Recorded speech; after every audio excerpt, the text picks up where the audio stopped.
Bonjour les parents, bonjour les enfants. Donc là, nous sommes dans l'alphabet script.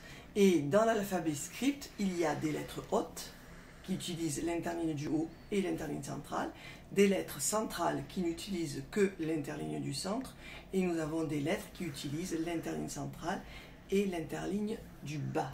Qu'est-ce que ça veut dire? Traçons les lignes.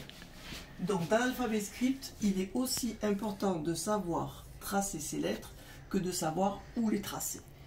Là, nous utilisons 4 lignes. La ligne 1, la ligne 2, la ligne 3 et la ligne 4.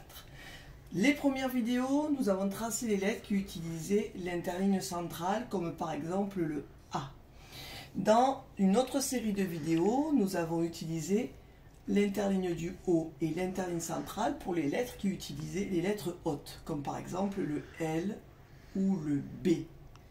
Et là, nous allons travailler les lettres qui utilisent l'interligne centrale et l'interligne du bas. D'accord? Donc, recommençons.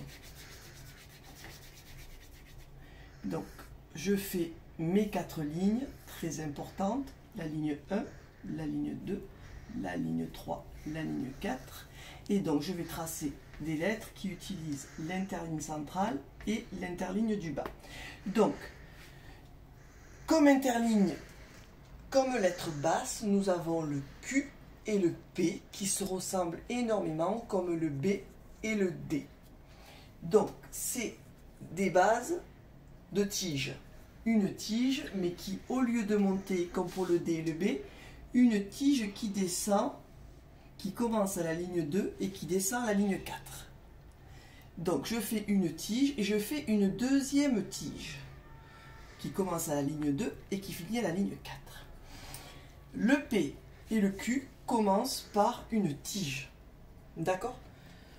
Le Q se finit avec une courbe qui va vers la gauche. Et le P est une lettre qui a une courbe vers la droite. Ceci est le Q. En majuscule, elle ressemble à ça. Ceci est le P. En majuscule, elle ressemble à ça. Vous remarquerez que la majuscule et la script, finalement, sont très semblables. La différence, c'est qu'un P majuscule se fait entre 2 interlignes, alors que le P script se fait entre 3 interlignes.